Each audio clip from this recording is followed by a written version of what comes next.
ओम शांति। 10 जनवरी 1977 बाबा के अव्यक्त मधुर महावाक्य।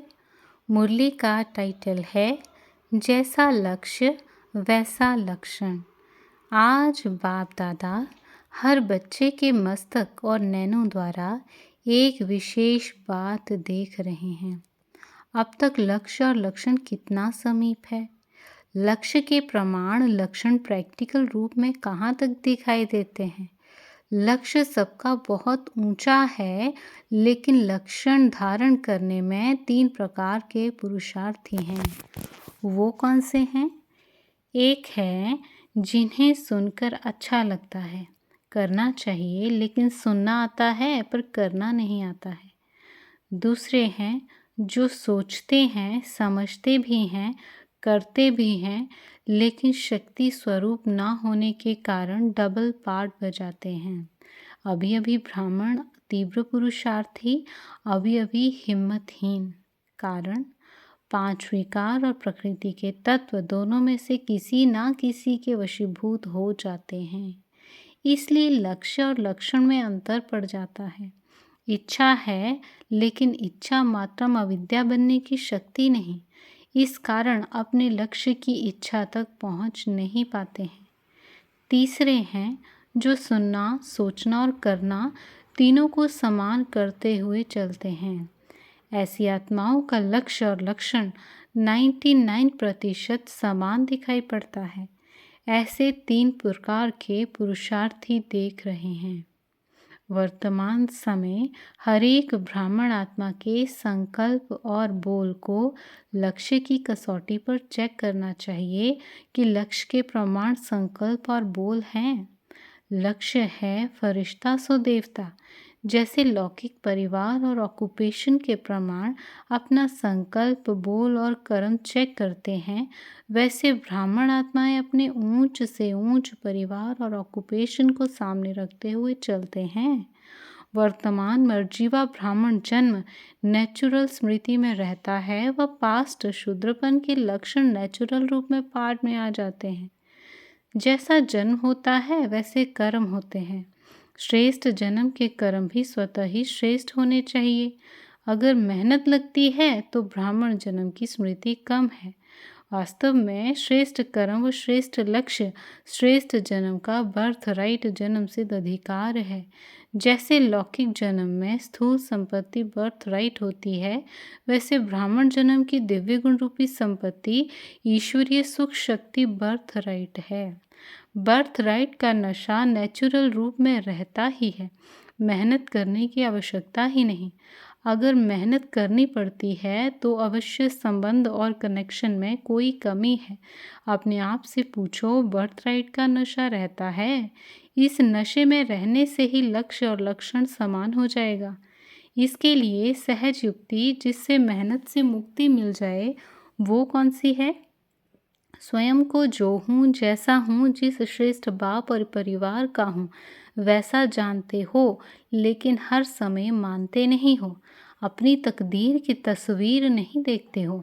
अगर सदैव अपने तकदीर की तस्वीर को देखते रहो तो जैसे साकार शरीर को देखते हुए नेचुरल देह की स्मृति स्वरूप रहते हो, वैसे ही नेचुरल तकदीर की तस्वीर की स्मृति में रहेंगे।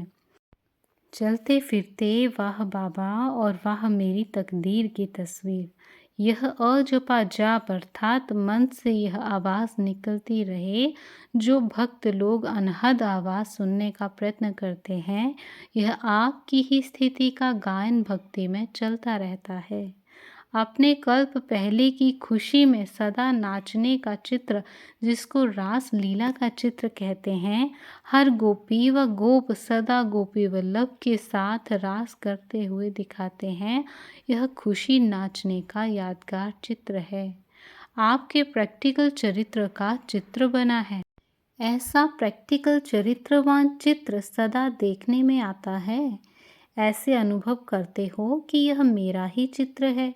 इसको कहा जाता है तकदीर की तस्वीर। रोज़ अपनी तकदीर की तस्वीर को देखते हुए हर कर्म करेंगे तो मेहनत से मुक्त हो बर्थ राइट की खुशी का अनुभव करेंगे। अब मेहनत करने का समय नहीं रहा, अब तो यह स्मृति स्वरूप बनो।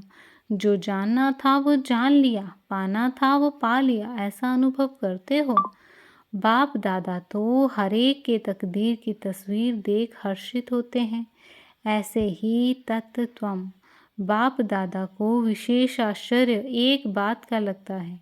मास्टर सर्वशक्तिमान श्रेष्ठ तकदीरवान छोटी छोटी उलझनों में कैसे उलझ जाते हैं, जैसे कि शेर चींटी से घबरा जाता है। अगर शेर कहे मैं चींटी को कैसे मारूं, क्या करूं, तो क्या सोचेंगे? संभव बात लगेगी या असंभव लगेगी? ऐसे मास्टर सर्वशक्तिमान जरा सी उलझन में उलझ जाएं तो क्या बाप को संभव बात लगेगी या आश्चर्य की बात लगेगी? इसलिए अब छोटी छोटी उलझनों से घबराने का समय नहीं है। अब तो सर्व उलझी हुई आत्माओं को निकालने का समय है। समझा, ये बचपन की बातें हैं। मास्टर रचयिता के लिए ये बचपन की बातें शोभती नहीं। इसलिए कहा है कि सदैव उमंग उल्लास की रास में नाचते रहो। सदा वाह मेरा भाग्य और वाह भाग्य विधाता। इस सूक्ष्म मन की आवाज़ को सुनते रहो। नाचने के साथ जैसे साज चाहिए ना, तो यह अनादि मन का आवाज़ सुनते रहो और खुशी में नाचते रहो। ऐसे सदा बर्थ राइट के नशे में रहने वाले, ईश्वरीय मस्ती में सदा रहने वाले, मेहनत से मुक्त होने वाले, लक्ष्य और लक्षण समान बनाने वाले, सर्व उलझनों से निकालने वाले, ऐसे श्रेष्ठ तकदीर वाले पद्मा पदम भाग्यशाली बच्चों को याद, प्यार और नमस्ते। अच्छा, ओम शांति।